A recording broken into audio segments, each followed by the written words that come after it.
चलिए बिस्मिल्लाहिर्रहमानिर्रहीम। One of the most important topics and very high yield in immune system is immunodeficiency. कि immune system का कोई component सही काम नहीं कर रहा, उसकी वजह से क्या होगा, बॉडी के अंदर बीमारियों से लड़ने की सलाहियत कम हो जाएगी। तो इम्यूनो डेफिशिएंसी का हमें पता कैसे चलेगा? रिकरेंट इन्फेक्शन से। ठीक है, कोई बच्चा जो है उसको बार बार इन्फेक्शंस होते हैं, कान ख़राब, गला ख़राब, नमूनिया, पेट ख़राब, फंगल इन्फेक्शंस, तो उसका वर्कअप होना चाहिए इम्यूनो डेफिशिएंसी के लिए। ठीक है, अच्छा, इम्यूनो डेफिशिएंसीज को हम लोग कैसे डिवाइड कर सकते हैं? B cell disorders, T cell disorders, combined B and T cell disorders, phagocyte dysfunction, ये मेजर डिवीजन है इम्यूनो डेफिशिएंसीज की। अच्छा, जो है सबसे मशहूर बीमारियाँ इसके अंदर, इस टेबल के अंदर दी हुई हैं। तकरीबन हर यूएसएमएलई में इसमें से 2 से 3 क्वेश्चंस आते होते हैं। अच्छा, एक्स लिंक ए गामा ग्लोबिनीमिया, जिसको हम ब्रूटन ए गामा ग्लोबिनीमिया भी कहते हैं, जैसा कि नाम से जाहिर है कि इसके अंदर जो आपके इम्यूनोग्लोबुलिन्स हैं वो नहीं प्रोड्यूस होंगे। हमें पता है कि बी सेल्स का मेन काम क्या होता है? इम्यूनोग्लोबुलिन्स प्रोड्यूस करना। ठीक है, जब बी सेल का डिसफंक्शन होगा तो आपकी एंटीबॉडीज़ प्रोड्यूस नहीं होंगी, इम्यूनोग्लोबुलिन्स प्रोड्यूस नहीं होंगी। ठीक है, इसमें बेसिकली होता क्या है कि एक जीन होता है जिसको कहते हैं BTK जीन। उस जीन का काम होता है टायरोसिन काइनेज प्रोड्यूस करना, और ये इसकी वजह से क्या होगा? बी सेल्स की मैच्योरेशन नहीं होगी, बी सेल्स की मैच्योरेशन नहीं होगी। ठीक है, क्योंकि ये एक्स लिंक रिसेसिव डिजीज़ है, इस वजह से बॉयज़ के अंदर ज़्यादा होती है, इसके अंदर, इस वजह से ये मेल्स के अंदर ज़्यादा होती है। ठीक है, अच्छा, जो हमारे एंटीबॉडीज़ हैं इनका मेन काम क्या है? इन्फेक्शन से प्रिवेंशन। तो पेशेंट को बार बार इन्फेक्शन होंगे, बैक्टीरियल, एंटीरोवायरल। ठीक है, अच्छा, हमें कैसे पता चलेगा, हम इसको कैसे डायग्नोज कर सकते हैं? पहली तो हिस्ट्री होगी कि रिकरेंट इन्फेक्शंस हैं बच्चे को। दूसरा क्या होगा, जो पेरिफेरल स्मीयर करवाएं तो वहाँ पे हमें TLC कम मिलेगा, स्पेशली बी सेल्स। इलेक्ट्रोफोरेसिस करवाएं तो उस पर सारे के सारे इम्यूनोग्लोबुलिन्स डिक्रीज मिलेंगे। ठीक है, और तीसरा, आपको लिम्फोइड टिश्यू नहीं मिलेगा। लिम्फोइड टिश्यूज कौन कौन से होते हैं? Lymph nodes, tonsils. ठीक है, इस तरह के पेशेंट के अंदर जो लाइव वैक्सीन हैं वो आप नहीं दे सकते। Live vaccine are contraindicated. तो बी सेल डिसऑर्डर में पहली disease is Bruton's agammaglobulinemia. Basically किस वजह से है कि इसमें बी सेल्स की मैच्योरेशन नहीं हो पा रही, बी सेल्स की मैच्योरेशन नहीं हो पा रही, और this is an x link recessive disorder. और जो डिजीज एक्स लिंक रिसेसिव होती हैं वो मेल्स के अंदर ज़्यादा होती हैं। हमें डायग्नोस कैसे करेंगे कि पेशेंट की इलेक्ट्रोफोरेसिस पे उसकी इम्यूनोग्लोबुलिन्स डिक्रीज होंगी, पेरिफेरल स्मीयर पे बी सेल्स एब्सेंट होंगे, और पेशेंट के लिम्फ नोड्स और टॉन्सिल्स की डिग्रेडेशन हुई होगी या वो बिल्कुल ही एब्सेंट होंगे। ठीक है, अच्छा, next second B cell defect is selective IgA deficiency. अब पता है इम्यूनोग्लोबुलिन्स कितनी तरह के होते हैं? G, M, A, D और E। इनमें से अगर सिर्फ A एब्सेंट हो तो हो गया, क्या होगा कि पेशेंट को रिकरेंट, इसका हमें सिनेरियो पता चलता है रिकरेंट ब्लड ट्रांसफ्यूजन से पेशेंट को रिएक्शन हो रहा हो। इसका सिनेरियो इसी तरह आता होता है कि पेशेंट को ब्लड ट्रांसफ्यूजन करें तो उसको रिएक्शन हो जाता है। तो क्या चीज़ सस्पेक्ट करनी चाहिए? IgA deficiency. ठीक है, और इसके बारे में एक और इम्पोर्टेंट चीज़ है, वो ये है कि this is the most common primary immuno deficiency. ठीक है, लफ्ज़ प्राइमरी यूज़ हुआ वाई के बचपन से का मसला है। सेकेंडरी इम्यूनो डेफिशिएंसी क्या हो सकती है कि पेशेंट ओल्डर एज में इम्यूनो डेफिशिएंट हुआ, किस किस वजह से, HIV की वजह से, पेशेंट स्टेरॉइड्स ले रहा है, उसको कोई ल्यूकीमिया हो गया है,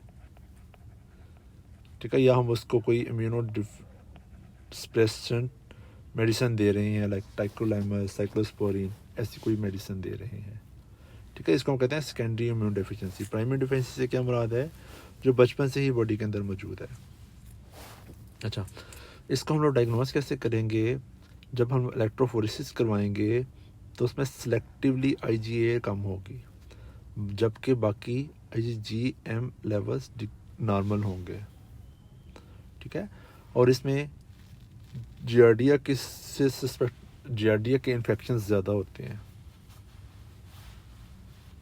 ठीक है। ये दो मेन डायग्नोस्टिक पॉइंट्स हैं इसके, हिस्ट्री के ऊपर, ब्लड ट्रांसफ्यूजन को रिएक्शंस, और दूसरा इलेक्ट्रोफोरेसिस पे सेलेक्टिव IgA डेफिशिएंसी, ठीक है। Next one is CVID, common variable immuno deficiency. इसमें क्या होता है कि इसके अंदर जो B सेल्स है उसकी डिफ्रेंशिएशन नहीं हो पाती, ठीक है। अच्छा, डिफ्रेंशिएशन से क्या मतलब, हमने पहले डिस्कस किया कि B सेल्स का मेन काम क्या है, इम्यूनोग्लोबुलिन्स प्रोड्यूस करना, लेकिन B सेल्स पहले जाके प्लाज्मा में कन्वर्ट होते हैं, प्लाज्मा सेल्स में कन्वर्ट होते हैं, ठीक है। प्लाज्मा सेल जाके आपकी इम्यूनोग्लोबुलिन्स प्रोड्यूस करते हैं, ठीक है। अच्छा, जब B सेल्स प्लाज्मा सेल में कन्वर्ट ही नहीं हो पाएगा तो क्या होगा, आपकी सारी इम्यूनोग्लोबुलिन्स प्रोड्यूस नहीं हो पाएंगी, ठीक है। अच्छा, इसका आप लोगों को सिनेरियो आता होता है कि associated with autoimmune diseases, lymphomas, ठीक है। चूँकि ये डिफ्रेंशिएशन का प्रॉब्लम है, B सेल्स तो मौजूद होंगे लेकिन प्लाज्मा सेल्स मौजूद नहीं होंगे, ठीक है। तो इसका डायग्नोसिस ही बनता है प्लाज्मा सेल्स की एब्सेंस की वजह से, क्योंकि ये किस चीज़ का प्रॉब्लम है, differentiation. Differentiation means B cells plasma cells में कन्वर्ट नहीं हो पा रहे, ठीक है। तो B सेल्स डिसऑर्डर्स 3 हैं, X link Bruton's agammaglobulinemia, selective IgA deficiency और common variable immunodeficiency CVID। Next is T cell disorders. अब T सेल डिसऑर्डर आपको पता है बोन मैरो से प्रोड्यूस होते हैं, थाइमस के अंदर मैच्योर होते हैं और उसके बाद आपकी पेरिफेरी में जाके काम करते हैं। अच्छा, थाइमस ही ना प्रोड्यूस हो, थाइमस प्रोड्यूस नहीं होगा तो क्या होगा, आपके T सेल्स की मैच्योरेशन नहीं हो पाएगी। लेकिन इसकी क्या रीज़न हो सकती है कि बचपन में ही पेशेंट को कंजेनिटल अनोमली है, किसी वजह से उसकी थाइमस प्रोडक्शन नहीं हो रही। जब किसी बच्चे को एक कंजेनिटल अनोमली हो तो हमें हमेशा look for other congenital anomalies, जैसे कि इसके अंदर क्या होता है, कार्डिक डिफेक्ट्स भी हो सकते हैं, फेस एबनॉर्मल हो सकता है, क्लेफ्ट पैलेट हो सकता है, हाइपोकैल्सीमिया हो सकता है ड्यू टू पैराथायराइड की प्रोडक्शन ना होने की वजह से, ठीक है। तो कंजेनिटल अनोमली की वजह से थाइमस प्रोड्यूस ही नहीं हो पा रही, ठीक है। अच्छा, थाइमस आपका प्रोड्यूस कहाँ से होता है, फोर्थ फ्रिंजियल पाउच से, थर्ड एंड फोर्थ फ्रिंजियल पाउच से। जब थर्ड और फोर्थ फ्रिंजियल पाउच की पूरी तरह डेवलपमेंट नहीं हो पाएगी तो ना सिर्फ थाइमस नहीं बनेगा बल्कि पैराथायराइड भी नहीं बनेगा, ठीक है। तो इसका सिनेरियो आता होता है कि पेशेंट को नंबर 1 रिकरेंट इन्फेक्शंस हैं, नंबर 2 चूँकि थाइमस के साथ पैराथायराइड नहीं बन रहा तो पैराथायराइड का मेन काम क्या था, कैल्शियम की मेटाबॉलिज्म, तो कैल्शियम लेवल डिक्रीज होगा, ठीक है। और साथ जब पेशेंट को चूँकि थाइमस किसी कंजेनिटल अनोमली की वजह से नहीं बन रहा तो आपको साथ कोई और कंजेनिटल अनोमली भी दी गई होगी, ठीक है। तो सिनेरियो में ढूंढने की कोशिश करें हाइपोकैल्सीमिया विद कंजेनिटल अनोमलीज, तो most likely diagnosis is thymic aplasia. Thymic aplasia के साथ 2 सिंड्रोम्स एसोसिएटेड हैं, डाइगॉट सिंड्रोम और विलो कार्डियोफेशियल सिंड्रोम। ठीक है, दोनों के अंदर थाइमिक एप्लेजिया, पैराथायराइड और कार्डियक डिफेक्ट्स होते हैं। विलो कार्डियोफेशियल के अंदर आपके पैलेटल इन्वॉल्वमेंट भी हो जाती है। टी सेल डिसऑर्डर्स की दूसरी disorder is interleukin 12 receptor deficiency. इसमें क्या होता है कि आपके इसके अंदर जो आपको याद हो कि टी सेल्स ने मेच्योर होने के बाद डिफरेंट सेल्स को एक्टिवेट करना होता है। इसमें TH1 रिस्पॉन्स नहीं आएगा। ठीक है, TH1 रिस्पॉन्स ना आने की वजह से आपकी जो सेल मेडिएटेड इम्यूनिटी है वो डिस्टर्ब होगी, तो इंटरफेरोन गामा डिक्रीज होगा। इंटरफेरोन गामा बहुत ज़रूरी है आपको टीबी की प्रिवेंशन के लिए। अगर किसी पेशेंट को ट्यूबरकुलोसिस हो जाए, हम लोग उसके ब्लड के अंदर इंटरफेरोन गामा का टेस्ट भी करते होते हैं, तो इस तरह के पेशेंट को ट्यूबरकुलोसिस और फंगल इन्फेक्शन ज़्यादा होंगे।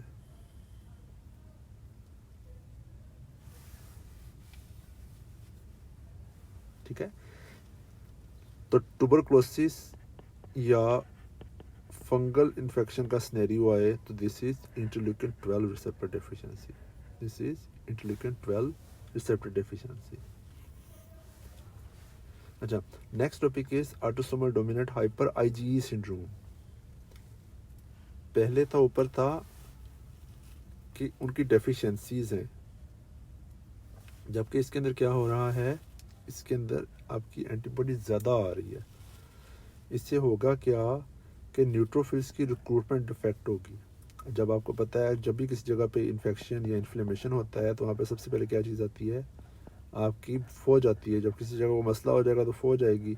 तो बॉडी की फौज क्या है, आपके cells, immune cells. Immune cells का बड़ा इंपॉर्टेंट कंपोनेंट इज न्यूट्रोफिल्स। ठीक है, तो न्यूट्रोफिल्स नहीं आ पाएंगे। न्यूट्रोफिल्स जब नहीं आ पाएंगे तो पेशेंट को क्या होगा, रिकरेंट इन्फेक्शंस होंगे, एब्सेसिस बन सकती हैं, उसके जो टूथ है उनका डिके नहीं होगा, फेशियल फीचर्स कोर्स हो जाएंगे। ठीक है, स्किन के ऊपर एक्जिमा होगा और माइनर फ्रैक्चर्स से पेशेंट को माइनर ट्रॉमा से फ्रैक्चर्स होंगे। ठीक है, अच्छा, टी सेल डिसऑर्डर की अगली disorder is chronic mucocutaneous candidiasis. इसमें बेसिकली क्या होता है कि टी सेल्स काम ही नहीं सही करते। काम नहीं सही करेंगे, सेल मेडिएटेड इम्यूनिटी नहीं होगी। सेल मेडिएटेड इम्यूनिटी नहीं होगी तो फंगल इन्फेक्शंस होंगे।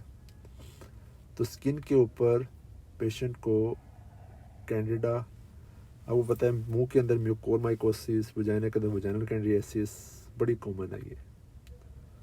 जब भी किसी पेशेंट को एंटीबायोटिक शुरू करवाते हैं, उसका नॉर्मल फ्लोरा जो डिस्टर्ब होता है, नॉर्मल फ्लोरा डिस्टर्ब होने के बाद भी कैंडिडल इन्फेक्शन होना शुरू हो जाते हैं। ठीक है, डायग्नोसिस कैसे करते हैं, इन विट्रो सेल प्रोलिफरेशन नहीं होती जब कैंडिडा एंटीजन देते हैं तो। ठीक है, कैंडिडा एंटीजन स्किन पे लगाने के बाद पेशेंट के टी सेल्स आते ही नहीं है, कोई रिस्पॉन्स ही नहीं होता पेशेंट को। तो कैंडिडा इन्फेक्शन हो तो diagnosis is chronic mucocutaneous candidiasis. Patient को टीबी के ऑर्गेनिजम्स के साथ मसले मसाइल हैं तो इंटरल्यूकिन 12 रिसेप्टर डेफिशिएंसीज। ठीक है, साथ हाइपोकैल्सीमिया है और अदर कंजेनिटल हार्ट डिफेक्ट्स हैं तो थाइमिक एप्लेजिया। ठीक है, अच्छा, ऐसी डिजीजेस जिनके अंदर बी और टी सेल्स दोनों के इकट्ठा मसला हो, उसको वो क्या क्या डिजीजेस हैं, skid, severe combined immune deficiency, hyper IgM, एटेक्सा टेलेंजिएक्टीजिया और विस्कॉड एल्ड्रिक सिंड्रोम। ये 4 डिसऑर्डर्स बहुत ज़्यादा कॉमनली इम्तिहान में पूछी जाती हैं। ठीक है, अच्छा, जो स्किड है ये बेसिकली क्या चीज़ है, इसमें होती है एडिनोसिन D- डेफिशिएंसी। जो मिनोसिन एडिनोसिन डिमाइनेज डेफिशिएंसी की वजह से क्या होगा कि जो आपके बी और टी सेल्स हैं ये अपना फंक्शन सही तरीके से नहीं कर सकेंगे। ठीक है, तो बच्चे को दोनों जो फंक्शंस हैं, ह्यूमोरल रिस्पांस जो आना था बी सेल से और सेल मेडिएटेड रिस्पांस जो आना था आपके टी सेल से, तो दोनों ही नहीं हो पाएंगे। तो होगा क्या, रिकरेंट इन्फेक्शंस, रिकरेंट इन्फेक्शंस। ठीक है, अच्छा, बी सेल्स और टी सेल्स दोनों प्रोड्यूस तो होते हैं बोन मैरो से। बी सेल्स बोन मैरो में ही मैच्योर होते हैं जबकि टी सेल्स थाइमस में मैच्योर होते हैं। इसके अंदर एक स्पेसिफिक फाइंडिंग आती है, इसको हम कहते हैं absence thymic shadow on chest X-ray. ठीक है, मीन्स के टी सेल्स मैच्योर ही नहीं हो पाएंगे और लिम्फ नोड ने आके लिम्फ नोड के अंदर बी सेल्स ने डिफ्रेंशिएट होना था तो उसमें जमीनल सेंटर्स नहीं होंगे। थाइमस के साथ टी सेल्स और लिम्फ नोड्स के साथ बी सेल्स।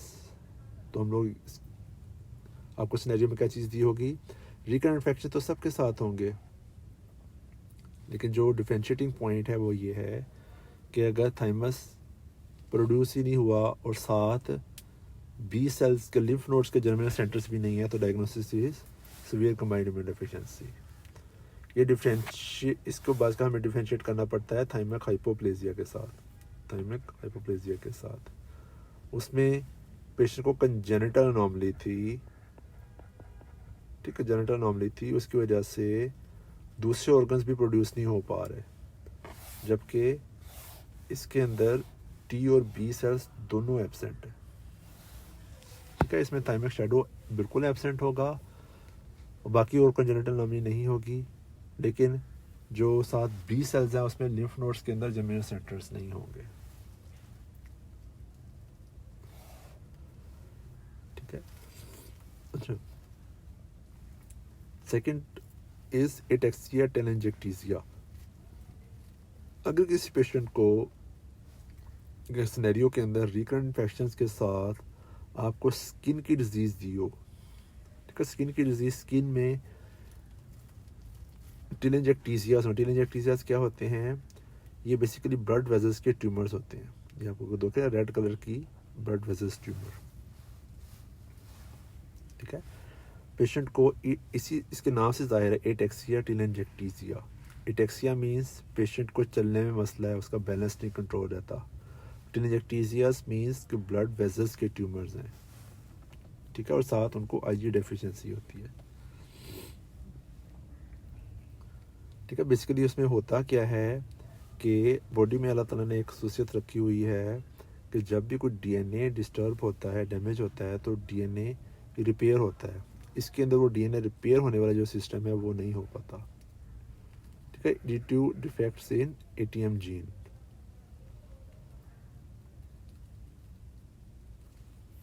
ठीक है, अच्छा, तो इस तरह के जो पेशेंट्स होते हैं, एक तो इम्यूनो कॉम्प्रोमाइज्ड होंगे और दूसरा जब भी कोई एक्सरे सीटी स्कैन वगैरह ऐसी कोई चीज़ होगी, उनसे इन पेशेंट्स की को स्किन के ऊपर बड़ी जलन होगी, रैश होगा। ठीक है, अल्फा फिटोप्रोटीन लेवल रेस हो सकता है, इम्यूनोग्लोबिन सारे डिक्रीज्ड होंगे, lymph node TLC count decrease होगा, लिम्फोपेनिया होगा, सेरिब्रल एट्रोफी होगी। सेरिब्रल एट्रोफी की वजह से पेशेंट को एटेक्सिया हो रहा है। ठीक है, और जितनी भी इम्यूनो डेफिशिएंट स्टेट्स हैं, इनसे पेशेंट को लिम्फोमा का रिस्क इंक्रीज हो जाता है, लिम्फोमा ल्यूकेमिया का रिस्क इंक्रीज हो जाता है।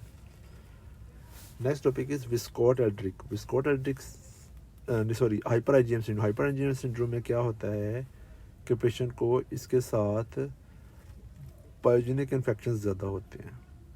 मीन्स के आईजीएम ज़्यादा तो है लेकिन काम नहीं करती। ठीक है, अगर आप लोगों को याद हो कि हम लोगों ने एंटीबॉडीज़ जब पढ़ी थी तो सेल के ऊपर एक तरफ CD40 आता है, एक तरफ CD40 अकेला आता है, इन दोनों का इंटरेक्शन होता है। अगर इंटरेक्शन ये डिस्टर्ब हो तो क्या होगा कि वो एंटीबॉडी बॉडी में मौजूद तो होगी लेकिन काम नहीं सही तरीके से कर पाएगी। ठीक है, मीन्स के आपको अगर याद हो तो एक्यूटली पेशेंट को क्या होता है, जब सबसे पहले एंटीबॉडी रिस्पॉन्स कौन सा आता है, IgM सबसे पहले आती है, ये हमने याद किया था। IgG उसके बाद आती है और जो सबसे ज़्यादा होती है, ठीक है, ये IgM IgG में कन्वर्ट होती है, इसको कहते हैं क्लास स्विचिंग। इटसेल्फ कन्वर्ट नहीं होती लेकिन वो पैगाम पहुंचा देती है कि अब IgG का काम शुरू हो गया, IgG आ जाए। इस वजह से किसी भी इन्फेक्शन में IgG 3-7-8 दिन के बाद प्रोड्यूस होती है। इनिशियली जब हम लोग एक्यूट इन्फेक्शन का मार्कर देखते हैं वो किस चीज़ को देखते हैं, IgM को। ठीक है, इसमें IgM रेज्ड होगी लेकिन IgG डिक्रीज्ड होगी। ठीक है, इसी वजह से पेशेंट्स को ऑपर्चुनिस्टिक इन्फेक्शंस, न्यूमोसिस्टिस, क्रिप्टोस्पोरिडियम और CMVs, ये सारे वो इन्फेक्शंस हैं जो इम्यूनो कॉम्प्रोमाइज पेशेंट्स के अंदर ज़्यादा होते हैं। ठीक है, अच्छा, बहुत मशहूर सिनेरियो होता था विस्कोट-एल्ड्रिच सिंड्रोम। विस्कोट-एल्ड्रिच सिंड्रोम का सिनेरियो आप पहचानते हैं, patient platelet decrease, skin rash और रिकरेंट इन्फेक्शन से। तो सिनेरियो के अंदर स्किन रैश और प्लेटलेट कम हो तो diagnosis is Wiskott Aldrich syndrome. Wiskott Aldrich syndrome basically होता क्या है कि आपके जो ल्यूकोसाइट्स और प्लेटलेट्स हैं वो सही तरह से रीऑर्गेनाइज नहीं हो पाते। ठीक है, तो उससे होगा क्या कि पेशेंट के जो ल्यूकोसाइट्स हैं वो सही तरह से काम नहीं कर पाएंगे तो वो पेशेंट इम्यूनो कॉम्प्रोमाइज हो जाएगा। ठीक है, तो सिनेरियो पहचानने का तरीका क्या है, एक्जिमा और प्लेटलेट कम। अब स्किन डिजीज किस के साथ एसोसिएटेड है, नंबर 1 विस्कोट-एल्ड्रिच के साथ, नंबर 2 एटेक्सिया टेलेंजियोक्टेसिया के साथ, और स्किन या म्यूकस मेम्ब्रेन के ऊपर क्रोनिक म्यूकस कैंडिडियासिस के साथ। ठीक है, अच्छा, फेगोसाइट डिसफंक्शन। फेगोसाइट से क्या मुराद है कि सेल्स एक्टिव होके जो इन्फेक्टेड सेल है उसको खा लेते हैं, उसको कहते हैं फेगोसाइटोसिस। फेगोसाइट डेफिशिएंसीज कौन कौन सी होती हैं, ल्यूकोसाइट एडिशन डेफिशिएंसी, शीडियाक-हिगाशी सिंड्रोम और CGD, क्रोनिक ग्रेनुलोमेटस डिजीज। अच्छा, जो ल्यूकोसाइट एडिशन डेफिशिएंसी है इसके साथ क्या चीज़ एसोसिएटेड है, LFA1 इंटेग्रिन, जो कि ज़रूरी है माइग्रेशन और कीमोटैक्सिस के लिए। मीन्स के जो जगह इन्फ्लेमेशन वाली है वहाँ पे सेल्स ने चल के जाना है, तो अगर ये वाली प्रोटीन नहीं होगी तो उनकी माइग्रेशन डिस्टर्ब होगी। ठीक है, ल्यूकोसाइट एडिशन डेफिशिएंसी, इसमें बेसिकली ये होगा क्या कि आल्दो बॉडी के अंदर WBCs हैं लेकिन वो अपनी जगह पे पहुंचते ही नहीं है। फौज तो है लेकिन उनके पास गाड़ियां नहीं है, ऐसे समझ लें, फौज है लेकिन उनके पास गाड़ियां नहीं हैं। ये सिनेरियो आप कैसे पहचानेंगे कि न्यूट्रोफिल्स तो हैं लेकिन इन्फेक्शन साइट पे नहीं है। ठीक है, दूसरा, वूंड नहीं हील होगा। डेफिनेटली जब हमारे जिस्म में वूंड बनता है तो उसकी हीलिंग का एक प्रोसेस होता है, उसमें इन्फ्लेमेटरी सेल्स आते हैं, मैक्रोफेजेस आते हैं, फाइब्रोब्लास्ट आते हैं, तो वूंड हीलिंग इम्पेयर्ड होगी।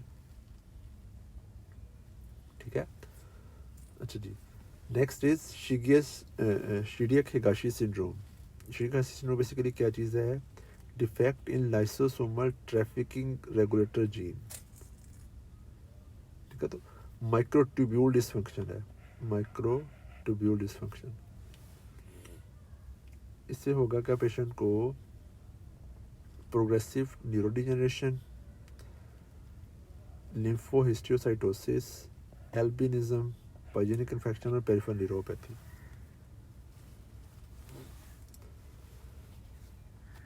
ठीक है, तो आपके जो न्यूट्रोफिल्स हैं उनके अंदर ग्रेन्यूल्स ज़्यादा होंगे। ग्रेन्यूल्स जैसे कि इसके अंदर दिखाया हुआ है पिक्चर के अंदर कि ग्रेन्यूल्स सेल्स के अंदर ज़्यादा हुए हैं। Last disease is CGD। CGD बहुत कॉमनली एग्जाम में पूछी जाती है। This is basically due to defect in NADPH oxidase. उससे होगा क्या, हमारे जिस्म के अंदर एक चीज़ होती है जिसको हम लोग कहते हैं NADPH ऑक्सीडेज। ये बेसिकली रिएक्टिव ऑक्सीजन प्रोड्यूस करती है। रिएक्टिव ऑक्सीजन जो है हमारे जो जिस्म पे हमला करने वाले बैक्टीरिया वायरसेस हैं उनके लिए बड़ी एक एज ए वेपन काम करती है। जब ये रिएक्टिव ऑक्सीजन नहीं होगी तो उन ऑर्गेनिज्म से इन्फेक्शन का ख़तरा इंक्रीज़ हो जाएगा जो कि कैटालेज है, जिनमें कैटालेज पहले से होता है, लाइक स्टेफोरियस सूडोमोनास। तो कैटालेज पॉजिटिव ऑर्गेनिज्म का सिनेरियो दिया हो तो डायग्नोसिस इज CGD। ठीक है, तो रेस्पिरेटरी बर्स्ट नहीं होगा, पेशेंट जो है वो क्या कहते हैं उसकी ससेप्टेबिलिटी इंक्रीज़ हो जाएगी टू सूडोमोनास। सूडोमोनास भी कैटालेज पॉजिटिव होता है और स्टेफिलोकोकस। तो रिकरेंट सूडोमोनास इन्फेक्शंस और रिकरेंट स्टेफिलोकोकल इन्फेक्शंस, तो diagnosis is CGD।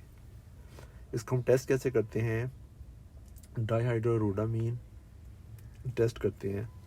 Basically flow cytometry होती है और दूसरा इसके लिए नाइट्रोब्लू टेट्राजोलियम टेस्ट करते हैं। ठीक है, ये अब कम करते हैं, अब ज़्यादातर डाईहाइड्रोरोडामीन फ्लो साइटोमेट्री टेस्ट ही किया जाता है।